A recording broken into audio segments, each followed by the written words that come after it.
Alright, so here's my Ohlins. This is the rear.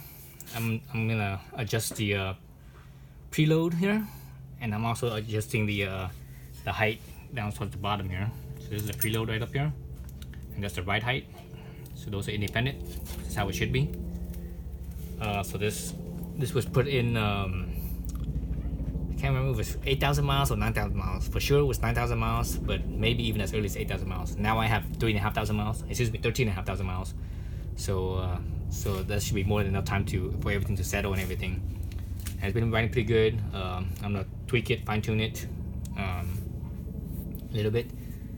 So previously I had the sag. You know, when you look at sag, you know when you adjust your preload, that's how you adjust the sag. So previously I had the sag on pretty soft actually. There was a lot of sag. It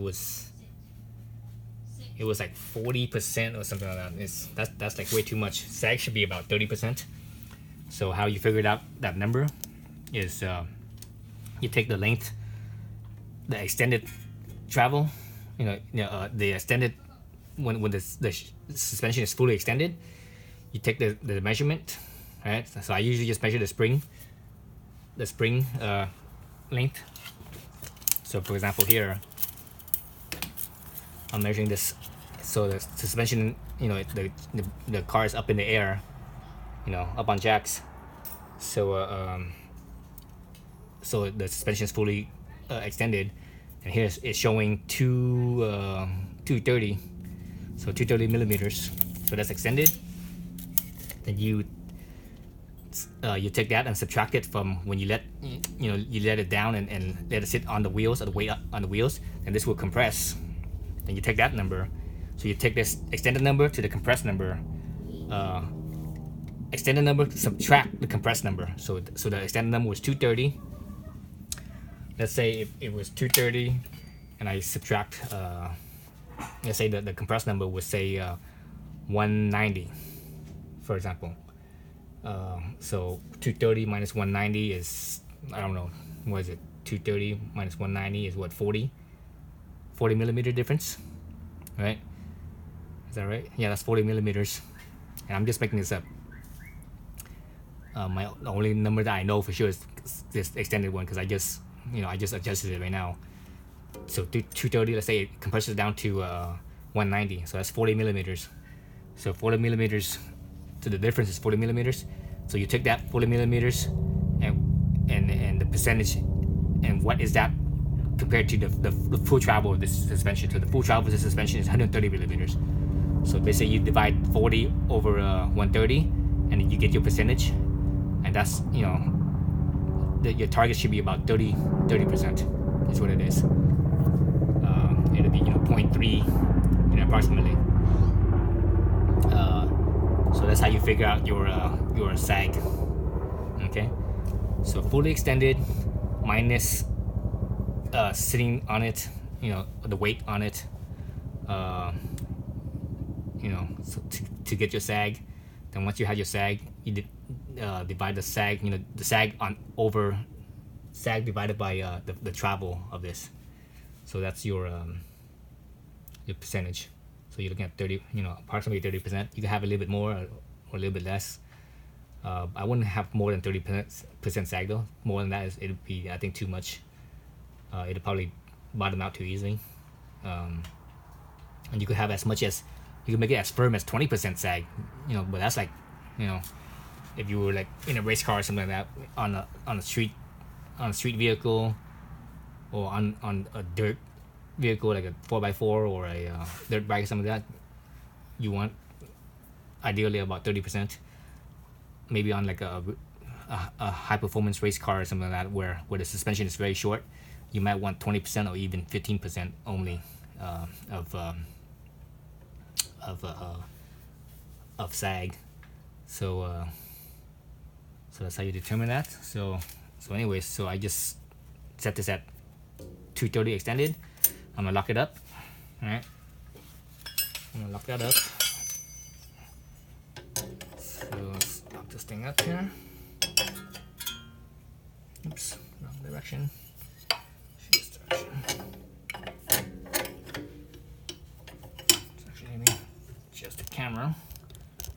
little bit so you guys can see a little better.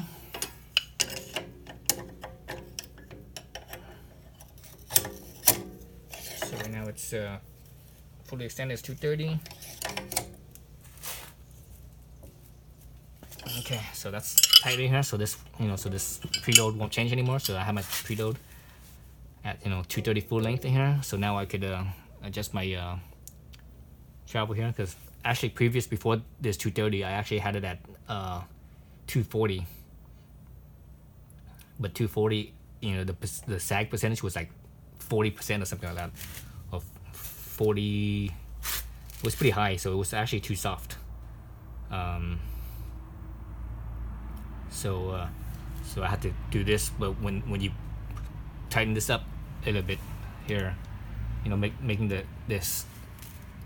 preload even smaller here, what it does is it makes because you're compressing this, firming this up, basically making the car ride higher because of that. So I'm gonna adjust the ride height as well. So the ride height's here, so I'm gonna adjust it down. I'm gonna lower it down about 5 millimeters. So let me measure that. I don't know where it is right now. I'm gonna take off about 5 millimeters. Go right here. So you use whatever point you want. I'm gonna use the bottom of the lock nut here to the top of these where the shock body, the gold part basically. So right now it's at 136, so I'm gonna go down to 131 approximately. So that's easy on the shock. All you have to do is just basically grab this shock body. Once this is locked, grab this shock body and just twist it, and it just spins like so. It's real easy. There shouldn't be any resistance. I mean, if your threads here are dirty, you need to clean this up. Take a toothbrush. I clean it up dry first, then I have compressed air and I blow all the dust away. Usually that's enough. If it's not, you might have to use some, especially if it's grimy, you have to use Simple Green to decrease it, clean up all the threads, then use the compressed air to blow off all the water, all the gunk. So I had, what was it again? It was 136. So let's see, what is it now? I think I might have spun it too much. 136. Oops, did I spin it the right way? Oh, let's see. Yeah, no, wait a minute. Yeah, it spun it the right way. It should be right here. Let's see. Okay, yeah, that was right. So now it's 130. 131. Just about right. Cool. It didn't even count or anything. Maybe say a bit more. About right there. So one. Yeah. Actually, that's too much. Let's go back to what it was. Right there. Yeah, 131. Cool. That's 5 millimeters. So hopefully that way my ride height, for the most part, even though I changed my sag and my preload, my ride height will still be the same. My center of hub to the fender, still gonna be the same distance. So that's what's cool about the Ohlins. Whereas other suspension, they don't have that. Other suspension, like for example the Fox, supposedly they're like, oh yeah, you can change the ride height, and what they're referring to is the preload. And that's not how you adjust ride height. You don't adjust ride height by preload. You're supposed to, the preload is there to adjust your sag. And once you have your proper sag, that's it. That you don't change nothing else. You can't. If you're just changing the using the preload to change the ride height, then you won't have proper sag. Your sag might be too firm or too soft. Okay. All right. So that's it. So that's preload and ride height. So now basically I have to drop this car, put the wheel back on, drop it down, put the weight on. Once it's compressed and everything, I have to measure the distance from here to up here again. So remember, the extended minus the compressed would be your sag, how much sag you have in millimeters, and that millimeters, that amount of sag, divide by the actual how much travel you have on the suspension. In this case, is 130 millimeters. Will give you your percentage, and your target goal is approximately 30%, and get as close to that as possible, and that will give you the best ride quality as far as where to set your spring. Okay, thanks for watching.